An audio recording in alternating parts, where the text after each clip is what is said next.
Well, everyone, it's time for us to go and take a look at the Google Pixel 10 and compare it against the iPhone 14 and see which particular option is a better one for you. Now, the thing I can definitely tell you between both these particular phones is that they both had their advantages and disadvantages. The Google Pixel 10 is probably the one that seems and looks more like a better alternative, right, than the iPhone 14. But with that being said, the iPhone 14 still has some advantages, even though it is a little bit of an older type of device as well. So we'll take a look at these particular devices throughout this whole entire video. But if you do want to go through and pick up either, the Google Pixel 10 or some other iPhones I would recommend buying this year, links will be down in the description below. You can get them from there, and you can help support the channel at the exact same time. Now, starting off with the outside of both these devices, the iPhone 14 came out back in 2022, so it's already getting a little bit older, as you can imagine. On the front side of the iPhone 14, this 3-year-old phone, you're essentially going to be getting a 6.1-inch Super Retina XDR OLED display. So this type of panel is already,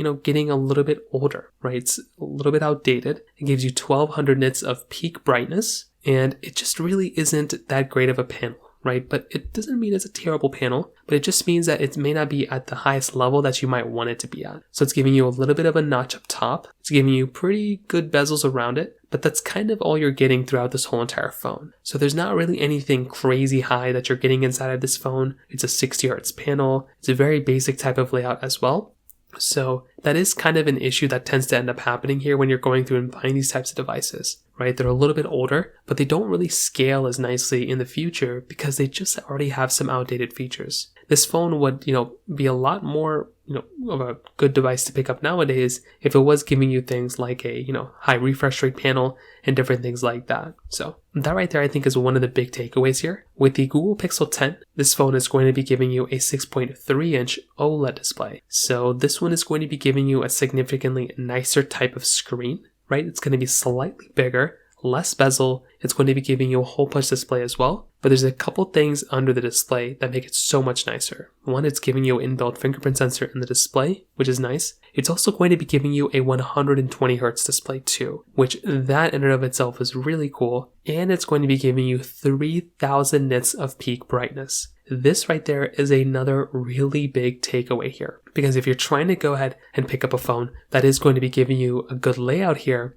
then clearly something like a Google Pixel 10 is going to be the one that will probably end up being the better one here, because it's giving you a much better type of layout, a way better type of display, and that's just kind of what ends up happening here when you're kind of looking at these types of phones. Also, the Pixel 10 is giving you a USB Type-C port at the bottom. The iPhone 14 is giving you a Lightning port. And that right there is also another really big downside of something like an iPhone 14. On the back side, they're both giving you standard glass backs. They both give you like this MagSafe type of feature now. The Pixel 10 does give you reverse wireless charging though, which is a really cool feature. The Pixel 10 is also giving you a triple camera setup, where the iPhone 14 is giving you a dual camera setup. And what I can tell you is, on the exterior, the iPhone 14 just doesn't hold up as well as the Pixel 10, but the iPhone 14 is 3 years old. It's also costs less than half of the amount of a Pixel 10. So there are some really cool advantages for something like a Google Pixel 10 or an iPhone 14 when it comes down to the cost per dollar standpoint. But definitely, I really like having a Pixel 10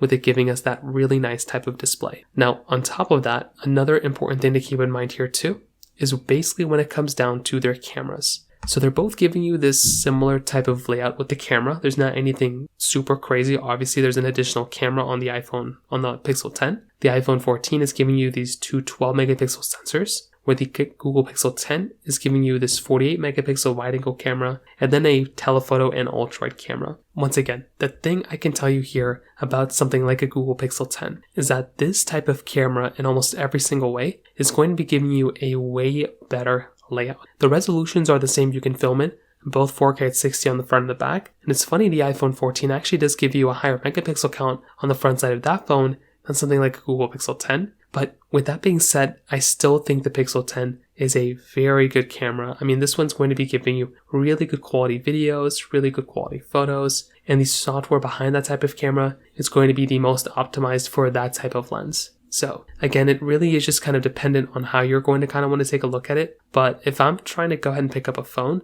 I'm definitely going to look at something like a Google Pixel 10, as that one giving me the best type of experience that I can probably get from my type of device. So again, it's not the biggest deal in the world, but I do really appreciate being able to buy phones like that. And that is another really cool thing going on for this type of phone when it comes down to it from that standpoint as well. So from that situation, that kind of covers it up there. Now, on top of that, another important thing to keep in mind here as well is basically when it comes down to their software longevity. So if you're trying to get the phone that's trying to give you like the longest type of lifespan ahead of it, then definitely something like a Google Pixel 10 is going to be the one that's going to have the most amount of software and the most amount of features ahead of it as of this point. So if you're trying to get the device that's going to be giving you longer lifespan of software, a better, longer lifespan in general, then definitely something like a Google Pixel 10 is probably going to be the one that's going to make the most amount of sense in my personal opinion. So again, from that side alone, that's kind of one of the big takeaways here. It's not the biggest deal in the world because both these phones are still supported with software. But if you are trying to buy the phone that is going to be giving you a longer lifespan here, then something like an iPhone 14 probably is not going to be as good compared to something like a Google Pixel 10. So from that side too, that kind of covers it up there as well. Also, when it comes down to the battery life, the Pixel 10 is going to be a way better battery type of phone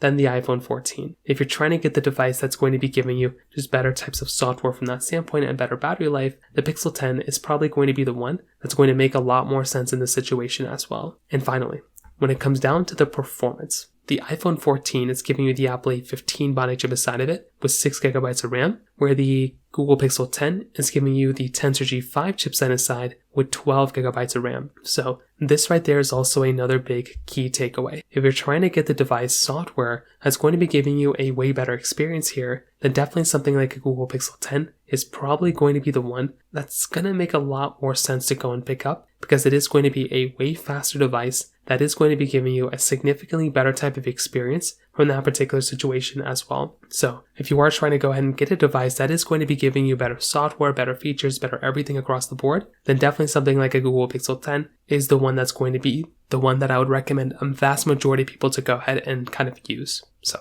to kind of sum it up, what I definitely will tell you is that I'm a really big fan of the Google Pixel 10, right? I like this phone a lot, and I do think if you're going to go through and pick up a device, this is one that I would recommend a lot of people to go and pick up, right? It's a good phone, it has a lot of features ahead of it, and if you are going to go through and pick up a phone, the Pixel 10 is way better. But there's a lot of phones in the market that I'd probably recommend more so than even these two. They're also very good options as well. I think a Galaxy S25 is a better device than these two, and I think it makes a lot of sense to go through and buy a phone like that rather than even buying one of these. I think a Google Pixel 9 is still a very good phone, and I think an iPhone 16 Pro or iPhone 15 Pro is kind of about the same caliber, if not slightly better than these phones as well. So from that particular side, that's kind of the best way to kind of describe it in my personal opinion. If you have any other thoughts or questions, please let me know in the comment section below. Hit the like button, that would mean so much, but definitely hit that subscribe button. More importantly than everything else, I love every single one of you guys. Hopefully I'll catch you guys in the next video. Peace out till then.